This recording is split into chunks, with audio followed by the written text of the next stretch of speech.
नमस्कार, मैं हूं अनुष्का राय और आप देख रहे हैं फेस न्यूज। राजधानी दिल्ली के लोधी रोड स्थित इंडिया इस्लामिक कल्चरल सेंटर में 1 नवंबर 2025 को ऑल इंडिया जमीयत उल कुरैश का शताब्दी समारोह बड़े उत्साह और गरिमा के साथ संपन्न हुआ। यह आयोजन कुरैशी समाज की एकता, सेवा और समर्पण की 100 वर्षों की गौरवशाली यात्रा का प्रतीक बना। कार्यक्रम की अध्यक्षता राष्ट्रीय अध्यक्ष सिराजुद्दीन कुरैशी ने की, जबकि दिल्ली प्रदेश अध्यक्ष मेहरबान कुरैशी और राष्ट्रीय महासचिव शफीक कुरैशी के कुशल संचालन में अधिवेशन संपन्न हुआ। मंच संचालन प्रसिद्ध शायर और TV news anchor Moin Shadab ने किया। इस अवसर पर देश भर से कुरैशी बिरादरी के प्रतिनिधि, समाज सेवी और बुद्धिजीवी बड़ी संख्या में शामिल हुए।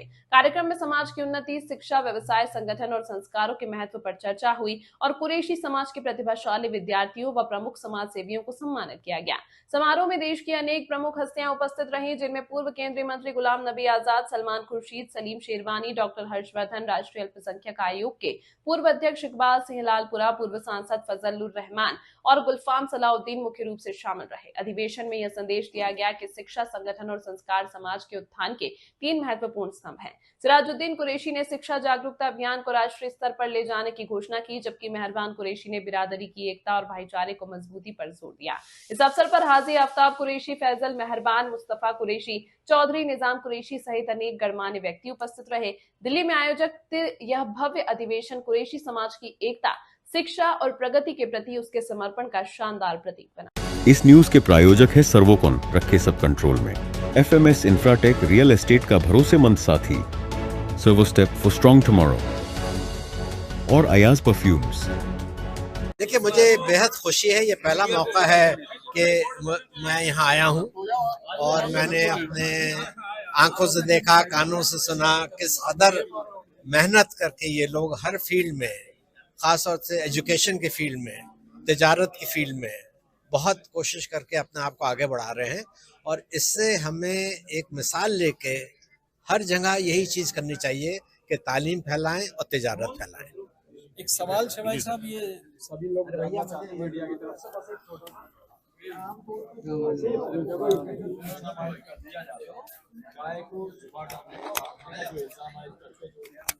अरे ये तो सब सिराजुद्दीन भाई को बहुत बहुत बधाई है। इतना बड़ा, इतना खूबसूरत, इतना सुंदर उन्होंने कार्यक्रम आयोजित किया है और देश भर की 5.5 करोड़ की बिरादरी के सारे नेतृत्व को यहाँ इंडिया इस्लामिक कल्चरल सेंटर में इकट्ठा कर दिया। और सबसे ज़्यादा जो देश और समाज के लिए खुशी की बात है कि यहाँ पर चर्चा जो है लोगों को, समाज को और समाज में विशेषकर बच्चियों को एजुकेट करने के बारे में हो रही है। यहाँ पर चर्चा हो रही है इस बारे में कि दहेज प्रथा जैसी जो यहाँ कुरीति है, कुनीति है समाज की, इससे कैसे हम निजात पाएं, कैसे हम इससे जो है अपनी बच्चियों को, अपने परिवारों को जो है बचा पाएं। तो ये मैं समझता हूँ सब बहुत अभिनंदन के पात्र हैं। मुझे बहुत खुशी है कि फोकस जो है बिल्कुल जिस एरिया में फोकस होना चाहिए वहीं पर है। बाकी तो जब बिरादरी इकट्ठी होती है तो अपनी समस्याएं भी डिस्कस करते हैं, वो भी कर रहे हैं, लेकिन फोकस उन्होंने जो है वो अपना एजुकेशन और डॉरी की समस्या के ऊपर रखा है। इसके लिए ये निश्चित रूप से बहुत, मेरी तरफ से तो हृदय की गहराइयों से मेरा तो मन गदगद हो गया। और इसको 100 साल से ऊपर हो गए हैं। आज हमें शुरुआत इस बात की किया है कि इसके 100 साल तकरीब यहाँ से शुरू की जाए, इंडिया इस्लामिक कल्चर सेंटर से। तो पहला मरहला यहाँ पे है, उसके बाद हम पूरे हिंदुस्तान के अंदर ये प्रोग्राम करेंगे। असल मकसद जैसे अभी डॉक्टर हर्षवर्धन ने बताया कि तालीम के ऊपर जोर, हमारा मकसद आज का प्रोग्राम करने का यही है कि सिर्फ और सिर्फ तालीम की तरफ जोर दिया जाए। जब तक आप तालीम हासिल नहीं कर सकेंगे, अच्छी तालीम हासिल नहीं कर सकेंगे, जब तक आपका आगे बढ़ना बहुत मुश्किल है। और ये हम लोग देख चुके हैं, हमारा पिछड़ापन जो है इसी वजह से है कि हम तालीम याफ्ता नहीं है। तालीम याफ्ता का मतलब ये तालीम हासिल ना करना मतलब इल्म ही नहीं आता हमको। तालीम का मतलब इल्म, और इल्म हो तो आदमी बहुत कुछ सीख लेता है। और एक बार जिसने तालीम हासिल कर ली वो पूरे ख़ानदान को पढ़ा देता है। तो इसलिए हम लोग आज इसी मुद्दे को, इसी मौजू को लेकर चल रहे हैं कि तालीम की तरफ ज़्यादा जोर दिया जाए, फिर तिजारत की तरफ जोर दिया जाए, उसके बाद तंजीम की तरफ जोर दिया जाए। और ये सब चीज़ें जो हैं हम लोग इसी पे कोशिश कर रहे हैं कि हम लोग इससे आगे बढ़ें, क्योंकि बहुत सारी चीज़ें ऐसी हैं जो हम लोग कहते ज़रूर हैं लेकिन करते नहीं हैं। तो मुझे उम्मीद है कि आज की इस कॉन्फ्रेंस में पूरे हिंदुस्तान से लोग आए हुए हैं, सबकी नुमाइंदगी हो रही है, सारे सूबों की नुमाइंदगी हो रही है, हर एक अपने अपने ख्यालात का इजहार कर रहा है और हर एक आदमी का यही कंसर्न है। इसी वजह से लोग आए हैं कि तालीम के ऊपर हम लोग किस तरह से जोर दें और बच्चों को कैसे तालीमी तरबियत दी जाए। तरबियत एक बार तालीम में बच्चों की आ जाएगी, मैं समझता हूँ कि हर फील्ड के अंदर बच्चे जो है वो कामयाब हो जाएंगे। और मैं आप लोगों का भी सबका बहुत बहुत शुक्रगुजार हूँ कि आप सुबह से बैठे हैं और अपनी जिम्मेदारी पूरी कर रहे हैं। हमारी तरफ से आप किया गया है। ये अंग्रेजों को भगाने के लिए हमारे जमीयतुल कुरैश बनाई गई थी, भैया जी अब्दुल रशीद साहब ने बनाई थी। जो अंग्रेजों से जिस टाइम पे देश खाली कराने की बात चल रही थी, तो उस दौरान के अंदर ये सोचा था कि अपने अपने कबीले की हम सोसाइटियाँ बनाएं और अंग्रेजों से मुकाबला करें। तो उनसे अंग्रेजों को निकालने के लिए हम लोगों ने सोसाइटी बनाई थी जो जमीयतुल कुरैश रजिस्टर्ड, जिसको आज 100 साल पूरे हुए हैं। उसके आज जश्न मनाया 100 साल पूरे होने पे। ये 100 साल तक इस संस्था को जोड़ के रखा तमाम लोगों ने। और सिराज कुरैशी ने 22 साल से 25 साल से पूरे खानदान को, परिवार को, जमीयतुल कुरैश को परिवार की तरह जोड़ के रखा। तो आज एक खुशी का दिन है कि जो हमने संस्था बनाई थी अंग्रेजों को भगाने के लिए, आज अल्लाह का शुक्र है हम आज़ादी की ज़िंदगी जी रहे हैं। और बाकी मैं तमाम देशवासियों को दिली मुबारकबाद देता हूँ 100 साल पूरे होने। समय तक चलाना और एक सदी पूरी करना बहुत मुबारक की बात है। जिन लोगों ने इसको शुरू किया और जैसे आज कुरैशी भाई, सिराजुद्दीन कुरैशी भाई इसको लेके चल रहे हैं, जितने लोग आज तक इसमें काम करते हैं, मैं सबको सलाम करता हूँ, मुबारकबाद पेश करता हूँ। कल जो पूरी बिरादरी के लिए जिस तरीके माइनॉरिटी के जो फंड है, क्या उसको आसान करने के लिए कुछ कदम उठाए जाएंगे? देखो, गवर्नमेंट मिनॉरिटी मेजॉरिटी हम एक हैं। पहली बात, मिनॉरिटी के लिए एक्स्ट्रा है जो as a citizen of India जो मेरा हक है वो तो मिल ही रहा है। अगर फिर भी कहीं कमी है तो ये मिनॉरिटी कमीशन या मिनॉरिटी की रिजर्वेशन से लाभ हो सकता है। इसके लिए हमें मिलके काम करना होगा। मैं किसी को दोष नहीं देना चाहता, लेकिन मैंने ये देखा है कि हम लोग कुर्सियों पे तो बैठ जाते हैं लेकिन ये अपने समाज के लिए काम नहीं करते। तो सिराजुद्दीन भाई हमेशा कौम के लिए काम करते हैं, ऐसे और लोगों को भी आगे आना चाहिए। 100 साल पूरा होने पे माशाल्लाह बहुत खुशी, और इतने दूर दूर से लोग अपना टाइम निकाल के पैसा खर्च करके जो है ना, बहुत खुशी हो रही है। कभी इस तरह के जज्बात पैदा होंगे तो आगे हम लोग तरक्की कर पाएंगे। तो मैं यही दुआ अल्लाह से कि बार बार हर साल होना चाहिए ताकि एक दूसरे मिलें और आगे हम लोग बढ़ें। अपने आप को बहुत खुशनसीब समझता हूँ कि 100 साल हम इजलास मनाने जा रहे हैं और उसका मैं कन्वीनर हूँ।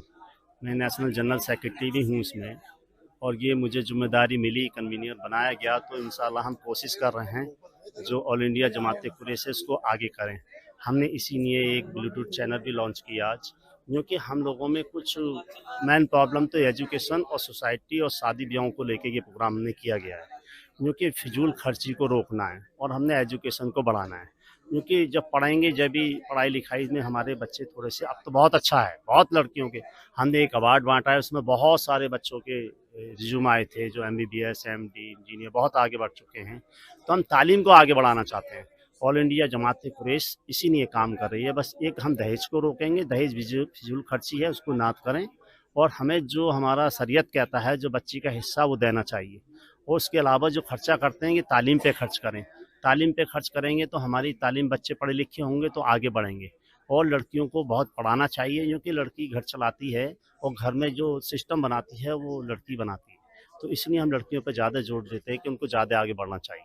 100 सालाना प्रोग्राम हुआ, हमारी तंजीम को 100 साल हो गए। उसका हम बहुत बहुत माशाल्लाह उससे बहुत दिल से इंतजार करते हैं। और जैसे माशाल्लाह बिरादर ने 100 साल में काम किया है, आगे इससे भी ज़्यादा इंशाल्लाह करेंगे और जितना बढ़िया से बढ़िया करेंगे। लेकिन हमारे सदर दिल्ली के बने नए हाजी मेहरबान कुरैशी, ये माशाल्लाह आगे को और काम ज़्यादा से ज़्यादा होंगे, बहुत काम होंगे। अब इंशाल्लाह दिल्ली में और ज़्यादा काम होंगे। हमारे आई सदर साहब माशाल्लाह बहुत बढ़िया मुर्गा मंडी के अंदर बहुत काम करके आए बिरादर का। ऐसा नहीं, बहुत काम किया, इतना काम किया कि जो व्यापारियों के लिए जो हमारे 30 साल में नहीं हुआ, 30 साल 32 साल वो मंडी गए हुए हो गए जिन्होंने माशाल्लाह काम किया वहाँ पर।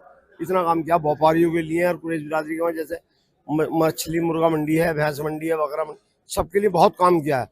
और इंशाल्लाह उम्मीद है कि आगे आने वाले टाइम में Jamiatul Quraish of the book is diverse social harmony.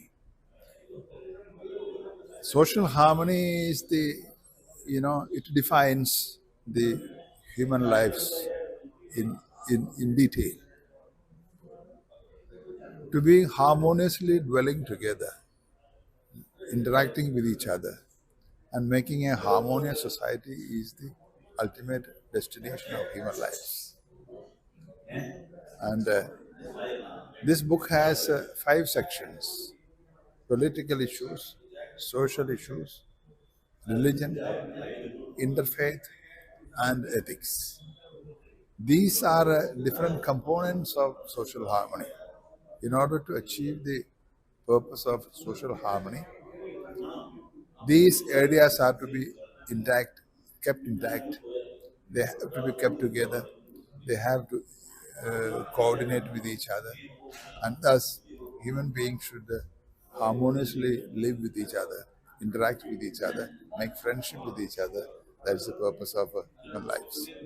And this book underlines these areas with the ultimate purpose that to build a harmonious society. Sir, this book is learn humanity. Yeah. This book is learn humanity. See, the total books depend on the humanity, but how to people live together. How to be? How to people live together. This book is the main purpose of. Yeah, book is a guideline in that line. और जो मजमा था, जो हमारे साथी आए हुए हैं, उनको ये बताना था कि भैया रशीदुद्दीन ने, माननीय जमीयत कुरैश ने सबसे पहले तालीम को पहले नंबर पर रखा है। आपने शायद मेरे गौर किया होगा। और 100 एकड़ जगह पर फैज़याम कॉलेज आज भी मेरठ में मौजूद है। फैज़याम कॉलेज डिग्री कॉलेज है, गर्ल्स कॉलेज है, इंटर कॉलेज है। और गुज़िश्ता 20 सालों से इत्तेफाक से मैं उसका प्रेसिडेंट हूँ। और मैंने जब मैं प्रेसिडेंट बना था सिर्फ इंटर कॉलेज था, 600 बच्चे थे। आज हमारे यहाँ अच्छा हमारा को एजुकेशन है, डिग्री क्लासेस के अंदर भी और बीएड में भी, एमए में भी। और अल्लाह का शुक्र है फैज़ाम कॉलेज देहली रोड पर मैन पड़ता 100 एकड़ जगह में है, सबसे बढ़िया जगह। आज हम डीएन कॉलेज का मुकाबला कर रहे हैं, मेरठ कॉलेज का मुकाबला कर रहे हैं एजुकेशन के एतबार से और रिजल्ट के एतबार से। तो भैया रशीदुद्दीन ने, जमीयतुल कुरैश के बानी ने सबसे पहले अगर काम किया है तो तालीम पर किया है। इकरा इत्तेफाक करते हैं जो उन्होंने इशारों में आरएसएस के बारे में कहा कि ये तरबियत का नतीजा है कि आज वो घर घर पहुंचे और आज वो इक़्तिदार में है। तो क्या हमें अपने नबी के नसीहत और अमल पे या फिर आरएसएस से तकलीफ लेनी चाहिए? नहीं, हमें सरकार दो आलम हुजूर अकरम सल्लल्लाहु अलैहि वसल्लम की तालीमात पर और उनकी तरबियत पर अगर आपके हयात तैयबा कर उठाकर देखा जाए तो सबसे पहले उन्होंने बराबरी का दर्जा दिया है, गुलामों को आज़ाद करने का मैसेज दिया है और बेवाओं से शादी करने का दिया है, जबकि मायूब समझा जाता था। बच्चियों को पैदा होते ही, जिंदा होते ही वो खानदान जमीन दोस्त कर देते थे जिंदा बच्चियों को। ये एक जहालत का दौर था सरकार दो आलम हुजूर अकरम सल्लल्लाहु अलैहि वसल्लम के दौर में, हयात तैयबा में। आपने सबसे पहले इस चीज को खत्म किया है। लिल्लाहियत और पैगाम और कलाम पाक का नुज़ूल वो बाद में है। आपका तो शुरुआती जो है वो समाज को सुधारने का काम रहा है। आज भी मक्का मुकर्रमा में देखा होगा जिंदा लड़कियों का कब्रिस्तान मौजूद है आज भी, जो 4 दीवारी करके उसको महफूज किया हुआ है ताकि सरकार दो आलम सल्लल्लाहु अलैहि वसल्लम की तालीम का पता लग सके कि जिंदा बच्चियों को जो अरब के जाहिल लोग दफन कर देते थे कि हमारी बच्ची दूसरे घर जाएगी, हमारी नाक कटेगी, सबसे पहले आप उस कब्रिस्तान को रोका हुआ है और आपने उसके खिलाफ आवाज उठाई है। जहाँ आपने सियासी शऊर की बात की, तकरीर सुनना था बहुत सा, तो कहीं मुझे ऐसा महसूस हुआ जैसे आप सियासी पार्टियों से ये शिकायत कर रहे हो कि हमारी नुमाइंदगी कम क्यों रहती है। हाँ, नहीं, हमारी तादाद, कुरैश बिरादरी की तादाद। शिकायत तो मेरी आज भी है और मैं हमेशा करता हूँ। मुझे अपनी पर्सनल शिकायत नहीं है। मैं जिस पार्टी में हूँ, मुझे 2 मरतबा तो विधानसभा का टिकट दिया, मुझे यूपी में नायब सदर भी बनाया कांग्रेस ने, मैं पार्लियामेंट्री बोर्ड का मेंबर भी रहा टिकट देने वाली कमेटी में, जबकि मैं एमएलए एमपी नहीं रहा। तो वो अलहदा चीज़ है, अपनी लियाकत, अपनी काबिलियत, अपनी एजुकेशन के ऊपर। और जो मेरठ के अंदर हमारा सामाजिक वर्क है, तमाम कौम के लिए, मिल्लत के लिए, हिंदू और मुसलमान के लिए, पार्टी तो उसे कंसिडर करती है। तो मैं अब मिसाल पेश करता हूँ, मेरा छोटा भाई है हाजी याकूब है। आज कहीं पूरे मुल्क के अंदर कहीं भी आवाज उठा दो, याकूब की आवाज पर लब्बैक कहते हैं, क्योंकि हमारे खानदान के अंदर हमारे ताया जंग आजादी के मुजाहिद थे जिन्हें हमें विरासत मिली हुई। शहीद मिल्लत नेता किमुद्दीन, जनरल शाहनवाज खां आईएन नेताजी सुभाष चंद्र बोस के साथी, जिनको लाल किले के अंदर कैद किया गया था उनसे हमारी तरबियत है, तालीम भी, तरबियत भी और ट्रेनिंग भी। अच्छा, आप लोग तालीम की बात की, तिजारत की बात की, तरबियत की बात की। एक सवाल मेरा इसी से है, क्या आप नौजवान नस्ल को कुछ सियासत की तरफ भी राग़िब करने की, सरगर्म सियासत 100% की तरफ भी? 100%। जब तक सियासी कुव्वत ताकत नौजवान हमारी नहीं बनेगी, हमारे मसले हल नहीं होंगे। तालीम में हम अपना सुधार होगा, हमारी आवाज़, हम कब तक टिफिन लेके जो है नेताओं की जो है हम नाश्ते कराएंगे, कब तक हम खाना खिलाएंगे, कब तक हम दूसरे गले में मालाएं डालेंगे। अरे तुम खुद कौन ही बंदे जो तुम्हारी जिंदाबाद हो, तुम्हारे गले में मालाएं पड़े। तो मैं अपनी नौजवानों को ये चाहता हूँ कि वो भी कायदाना सलाहियत पैदा करें और लोगों की खिदमत करें, खिदमत खल्क करें, अल्लाह ताला उसका अज्र देता है। सियासी एतबार से एक आखिरी सवाल मैं आपसे जानना चाहूँगा। मेहरबान कुरैशी साहब बहुत सरगर्म रहते हैं हमारे साथ, खासतौर से मीडिया वालों के साथ। क्या आप इनको नसीहत करेंगे कि ये भी सरगर्म सियासत में कदम रखें? इनसे मेरा मतलब इनके बच्चे और दूसरे नौजवान नस्ल या ये खुद भी। अब जिस एज में ये हैं, ऑल इंडिया जमीयतुल कुरैश ने आपकी उन्हीं खिदमात को देखते हुए जो इन्होंने सोशली पॉलिटिकली लोगों की खिदमत की है, अब जमीयतुल कुरैश की सदारत देकर और कोर कमेटी का मेंबर बनाकर पूरे मुल्क के अंदर मेहरबान साहब को जो है मुतारिफ कराया जा रहा है, ताकि जो इनकी साबिक़ा जिंदगी कुर्बानी की है, एक तारीख है, वो उसके जो है लोग उससे फायदा उठाएं। तो क्या अब ये सही वक्त है इनका सियासत में आने का? पूरा 100%।